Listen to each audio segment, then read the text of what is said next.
J'espère que vous allez bien. Je pense que la réponse elle est évidente. Les événements sont en train de s'accélérer dangereusement. La crise entre l'Algérie et la France a pris une dimension historique. Nous n'avons jamais connu une telle séquence de crise entre les deux pays. Jamais.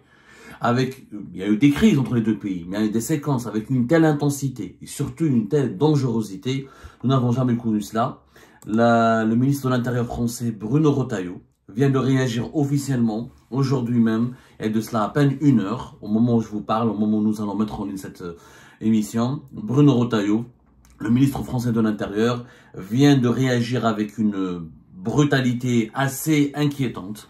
Il a menacé de riposter fermement face aux agissements, contre les agissements du régime algérien. Bruno Retailleau a fait des déclarations extrêmement fracassantes et a proféré des menaces inédites.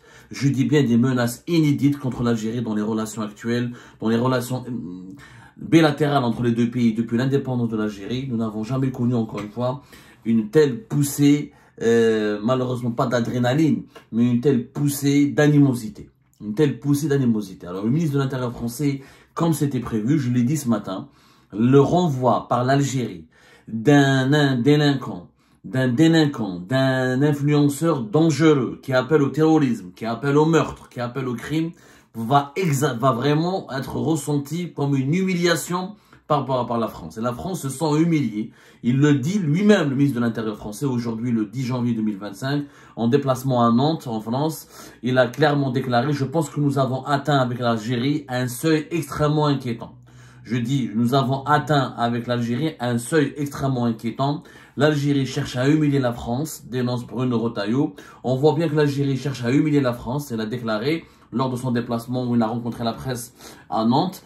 Il a réagi rapidement à l'affaire de l'influenceur algérien Doualem, qui a été renvoyé vers la France après avoir été expulsé par la France depuis Paris vers Alger. Il a été renvoyé par Alger vers Paris.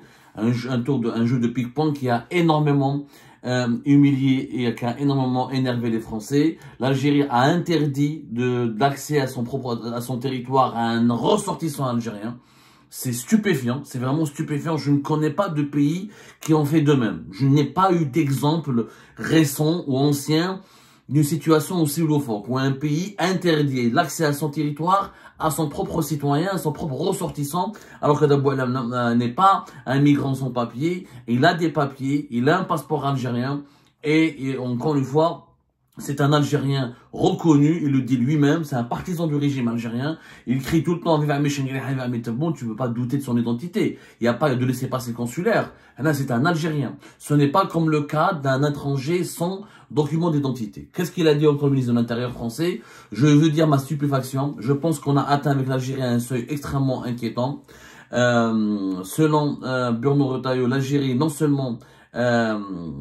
a non seulement donc humilié la France, mais elle continue de détenir Boualem Sansal, qui est non seulement algérien, mais qui est aussi français. Est-ce qu'un grand pays, est-ce qu'un grand peuple peut s'honorer? Est-ce qu'un grand pays, regardez, les mots sont très durs. Les mots sont très durs. Est-ce qu'un grand pays, est-ce qu'un grand peuple peut s'honorer de maintenir en détention pour de mauvaises raisons quelqu'un qui est malade et qui est âgé? Donc là, la France attaque encore une fois, les autorités françaises attaquent encore le régime algérien sur la question de Boualem Sansal. Je répète, la flèche qui a été dégommée, qui a été lancée par Bruno Retailleau à Alger. Est-ce qu'un grand pays, est-ce qu'un grand peuple peut s'honorer de maintenir en détention pour de mauvaises raisons quelqu'un qui est malade et qui est âgé? La France ne peut pas supporter cette situation, a rajouté Bruno Retailleau, et je pense qu'on doit désormais évaluer tous les moyens qui sont à notre disposition. Tous les moyens. Bruno Retailleau parle de tous les moyens. Et je dis bien tous les moyens. Il insiste, je dis bien tous les moyens vis-à-vis de l'Algérie. Je répète ce qu'il a dit. C'est inédit. C'est une violence, c'est une menace. Une menace directe. Une menace très ferme. Ça veut dire aujourd'hui, pratiquement, nous avons dépassé la rupture. On n'est plus dans une situation de rupture. On est dans une situation de conflit, de menace directe.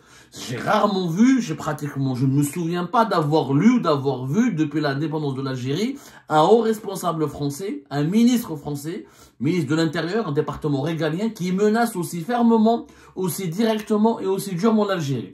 La France ne peut pas supporter cette situation et je pense qu'on doit désormais évaluer tous les moyens qui sont à notre disposition. Je dis bien tous les moyens. vis-à-vis de l'Algérie. Il y a un éventail de possibilités que je ne détaillerai pas d'ici, explique-t-il encore, qui doivent être étudiées au plus haut niveau, gouvernement et président de la République. Voilà ce qu'il a dit Bruno Retailleau en concluant avec une phrase encore plus lourde de sens, encore plus dangereuse. Je pense que l'Algérie est en train de franchir un cap. L'Algérie est en train de franchir un cap. Maintenant, clairement, l'Algérie et la France aujourd'hui sont des ennemis. Ce ne sont plus des partenaires, ce ne sont plus des amis, ce sont des ennemis. Et la France veut traiter l'Algérie, risque de traiter l'Algérie comme un ennemi, parce que la France se sent que l'Algérie la traite déjà comme un ennemi. Alors, quand un ministre français de l'Intérieur, il parle d'utiliser, d'évaluer tous les moyens qui sont à notre disposition. Je dis bien tous les moyens vis-à-vis de l'Algérie. Il parle d'une éventualité de possibilités. Clairement, c'est l'arme des visas. L'arme des visas, l'arme de la coopération judiciaire et sécuritaire avec la France, l'arme de la coopération économique, ça c'est très peu probable, mais surtout l'arme des visas. En premier lieu, il y aura un gel, il faut s'attendre dans les jours à venir à une décision brutale française de sanctionner l'Algérie, de ne pas délivrant, en bloquant, en gelant la délivrance des visas pour les ressortissants algériens. On risque de se retrouver dans un scénario pire que celui de 2021, avec une décision de geler plus de 50% des visas pour les Algériens et les Algériens. Et d'après les informations, nous sommes en train d'enquêter, nous sommes en contact avec plusieurs sources françaises ici. Il y a un plan Retailleau, il y a un plan que Bruno Retailleau est en cours de préparation, où le gel des visas va cibler surtout les familles des dirigeants algériens. Les familles des dirigeants algériens, les hauts fonctionnaires algériens et les responsables algériens. Les programmes de coopération qui seront financés par la France au profit de l'État algérien, au profit des juges, des magistrats, des diplomates, des hauts commis de l'État algérien seront bloqués. Et les visas délivrés pour les cours séjour, les visas de court séjour qui étaient généreusement accordés par la France aux dirigeants algériens seront aussi bloqués et gelés pour une durée indéterminée jusqu'à ce que cette crise soit dépassée. Donc l'arme des visas sera utilisée clairement, parce que quand le ministère de l'Intérieur il parle de tous les moyens, je dis bien tous les moyens, c'est l'arme des visas qu'il va avoir, c'est pas le ministre de la Défense nationale, donc c'est pas les moyens militaires, c'est les moyens d'abord c'est les moyens sécuritaires et les moyens de liberté de circulation qui sont les visas de circulation entre les deux pays. Ça peut être les liaisons aériennes entre les deux pays dans un deuxième temps. Ça peut être les intérêts de l'État algérien en France. On va en parler parce que l'Algérie, attention, l'Algérie n'est pas le Tchad, n'est pas le Mali. Quand le Mali et le Tchad là, se disputent avec la France, c'est beaucoup moins préjudiciable pour eux parce qu'ils n'ont pas autant d'intérêt. L'État algérien a des investissements, il a des biens en France. Les dirigeants algériens, ils ont leur famille, ils ont leurs enfants, ils ont des biens aussi en France. Il y a une grande liberté de circulation entre les deux pays. Je répète, INS.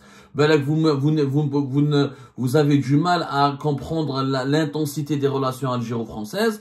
Mais là, on parle quand même de plusieurs millions de personnes qui circulent entre les deux pays. Il y a minimum 3 millions, jusqu'à presque 4 millions de personnes qui circulent entre les deux pays.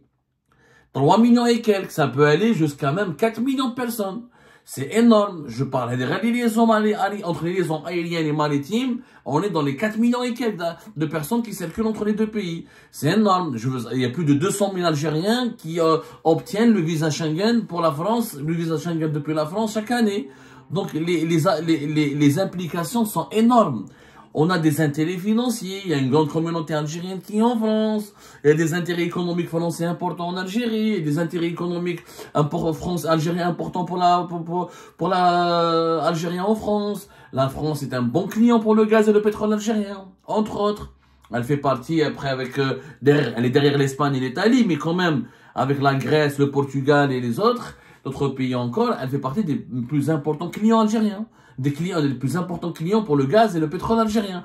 Il y a des implications qui sont énormes. Et là, quand un ministre, je dis bien quand un ministre parle de la sorte, un ministre de l'Intérieur français parle de la sorte, c'est que nous sommes dans une situation catastrophique. Là, c'est des menaces directes, c'est des menaces inédites, c'est des menaces très brutales, c'est des menaces qui témoignent d'une exaspération profonde au sein des autorités françaises, d'un sentiment de ras-le-bol. Les autorités françaises commencent à en avoir marre clairement du régime algérien, de cette politique de chantage, de cette politique, de ces provocations incessantes. Il faut dire la vérité, il faut être en toute objectivité. On a expulsé un Algérien qui est impliqué. Ou qu'un victime. S'il était victime d'un abus de pouvoir, ou là s'il avait été victime d'une situation oui, lui-même, il n'a pas commis de tort. S'il était victime de discrimination, bien sûr, je dirais que l'Algérie a le droit de soutenir ses compatriotes. Mais là, le gars, il a appelé au meurtre. C'est un délinquant. Il a des années de prison derrière lui. C'est un voyou, c'est un voyou. Un voyou déclaré. La France l'expulse et toi, tu veux pas le récupérer. C'est une provocation. Tu as dit à la France, je t'emmerde. Eh ben, si tu dis je t'emmerde à la France, il faudra s'attendre à des réactions. Il faut pas croire que la France va se taire. La France, c'est pas le Maroc. Attention, la France, c'est pas le Maroc. Ce n'est pas le Maroc qui a... La France est une puissance mondiale, c'est un membre permanent du Conseil de sécurité de l'ONU, c'est le pays dans lequel habitent le plus d'Algériens à l'étranger, c'est le pays dans lequel les Algériens possèdent le plus où les Algériens possèdent le plus de biens et d'avoirs financiers. C'est un partenaire extrêmement important. Et Bruno Retailleau, déjà, clairement, il n'était pas un ami à l'Algérie. Clairement, il était dans une politique de développement, dans une politique de durcissement contre les intérêts de l'Algérie. Clairement, il était plus pro-marocain que pro-algérien. Et là, Bruno Retailleau, franchement, disons-le, il va se frotter les mains. Le régime algérien est en train de lui fournir tous les prétextes, toutes les justifications pour renforcer cette politique anti-algérienne et pour s'en prendre encore davantage aux intérêts de l'Algérie et pour aggraver encore davantage ce bras de fer avec l'Algérie. Il faut savoir que le régime algérien se trompe de calcul. Pour la droite française, elle est gagnante. La droite française, qui est proche, qui est très critique et qui a une très mauvaise image de l'Algérie et qui n'apprécie pas du tout l'Algérie, elle a déjà pour elle, c'est du pain béni. Ça lui permet de justifier ses idées contre l'immigration, de justifier sa méfiance et ses idées négatives contre la communauté algérienne en France, et de justifier sa politique clairement anti-algérienne. On est en train de renforcer les lobbies les plus anti-algériens de l'establishment français, à cause de ces provocations inutiles, bêtes et méchantes du régime algérien actuel. Bon. Encore une fois, les mots de Bruno Retailleau ont un sens. Quand il dit que la France ne peut pas supporter cette situation, je pense qu'on doit désormais évaluer tous les moyens qui sont à notre disposition. Je dis bien tous les moyens vis-à-vis de l'Algérie. Donc tous les moyens, quand un ministre de l'Intérieur, arme des visas, c'est sûr, contrôle et enquête sur les réseaux, contrôle et enquête sur les sécuritaires, sur les relais du régime algérien en France, liberté de circulation entre les deux pays qui sera contrôlée, qui va rencontrer des blocages et qui sera soumise à des problématiques, à des difficultés, et aussi des réactions, des blocages et du gel de pas mal de programmes de coopération qui sont importants pour l'État algérien. N'oublions pas le nombre de boursiers algériens qui étudient en France, le nombre de programmes de coopération scientifique, économique, technologique entre la France et l'Algérie. On en parlera des accords et de la coopération et des programmes de coopération français en Algérie. Ils sont importants. L'Algérie est parmi les pays les plus bénéficiaires sur le continent africain et dans le monde arabe de ces programmes de coopération. Là, on va compromettre l'avenir de plusieurs étudiants algériens, de plusieurs chercheurs algériens, de plusieurs universitaires et des cadres algériens qui ne pourront pas terminer peut-être leur formation, qui ne pourront pas venir en France faire leur formation. Même les familles des dirigeants algériens vont subir, attention, cette fois-ci, c'est pas la même crise qu'avant. Ce n'est plus Jacques Chirac, c'est plus De Villepin, c'est plus François Hollande. Là, on a des gars durs de la droite. Bruno Retailleau, c'est un gars dur de la droite. Il ne va pas hésiter à aller jusqu'au fond. Il faut que les dirigeants algériens comprennent. Il ne faut pas qu'ils oublient qu'ils ont des biens, qu'ils ont des enfants, ils ont des parents, ils ont des proches en France. Donc, il y a la crise actuelle, ce bras de fer va basculer dans une dimension qui est totalement inédite et qui aura, c'est pas la France qui est perdante. Les dirigeants français n'ont pas leurs enfants en Algérie, hein. Il n'y a pas autant de Français qui demandent le visa pour l'Algérie. Et les Algériens qui devront se soigner en France. Qu'il y ait des Algériens qui habitent en France, qui veulent ramener leurs parents pour les faire soigner, etc. Demain, il y a un blocage de visa. Ce sont des patients algériens qui risquent de ne pas soigner, qui pourraient mourir. C'est des Algériennes et des Algériens qui ne pourront pas accéder à des traitements médicaux urgents dans les hôpitaux français. Dans une grave crise comme celle-là, l'humanisme, les considérations humanistes seront mis de côté, parce que les Français vont se dire, voilà, l'Algérie cherche à nous humilier, nous, on va se défendre. Quand même, tu expulses un voyou, un délinquant, qui appelle à la mort, qui appelle à commettre des attentats, à tuer des gens, tu ne peux pas le refouler, le renvoyer. Ça veut dire que tu le soutiens. Ça veut dire que tu soutiens ses appels au meurtre. Mais laisse des problèmes de procédure. Il est algérien, Marouf algérien, il a des papiers algériens, c'est pas un sans-papier, c'est un résident. Donc, quand Bruno Retailleau parle d'une éventail de possibilités, effectivement, la France, elle a un éventail de possibilités. Il n'y a pas que les visas, les programmes de coopération, les échanges humains entre les échanges scientifiques et culturels, etc. et politiques et la coopération politique et sécuritaire entre les deux États, et les échanges économiques. Et il y a aussi des institutions internationales, le Parlement européen, l'Union européenne qui va se solidariser avec la France contre l'Algérie. Donc toute l'Europe pourrait constituer un bloc autour de la France contre l'Algérie. Et les enquêtes sécuritaires, des enquêtes sécuritaires qui viseront directement les principaux centres d'intérêt de l'État algérien en France. Si les centres d'intérêt de l'État algérien en France seront ébranlés ou la torpillés, ça profitera à qui? Ça profitera aux rivales marocains. Les Marocains vont prendre toutes les parts du gâteau qui sera enlevé aux Algériens en France. Et là, c'est extrêmement dommageable pour l'Algérie. Quand Bruno Retailleau dit que l'Algérie, je pense que l'Algérie est en train de franchir un cap, c'est une menace dangereuse. Ça veut dire que la France sera obligée de réagir et de franchir aussi un cap. Et là, nous sommes dans une situation de conflit. On n'est plus dans la crise, on est dans le conflit, qui demeure politique, diplomatique.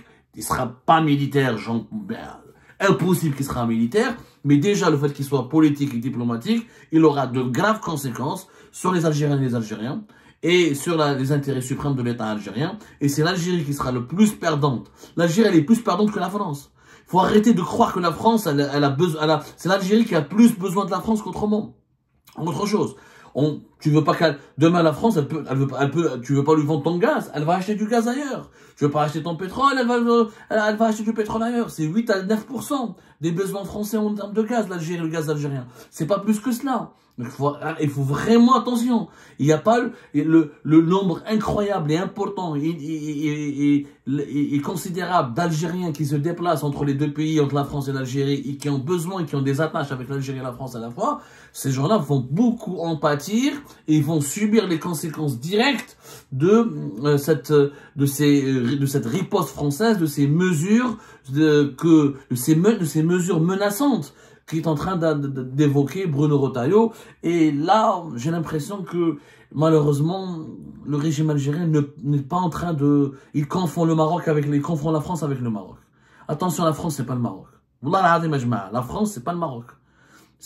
Là, tu peux pas fermer... là, on parle à une puissance mondiale, membre de l'OTAN, et on est en train de faire une crise avec la France à 10 jours de l'arrivée de Donald Trump au pouvoir, avec comme chef de la diplomatie américaine le plus anti-algérien des Américains. Je ne sais pas si au plus haut sommet de l'État algérien, on est en train de peser réellement les risques et les menaces qui pèsent sur les intérêts suprêmes de l'Algérie dans cette crise gratuite. Elle est gratuite, cette crise.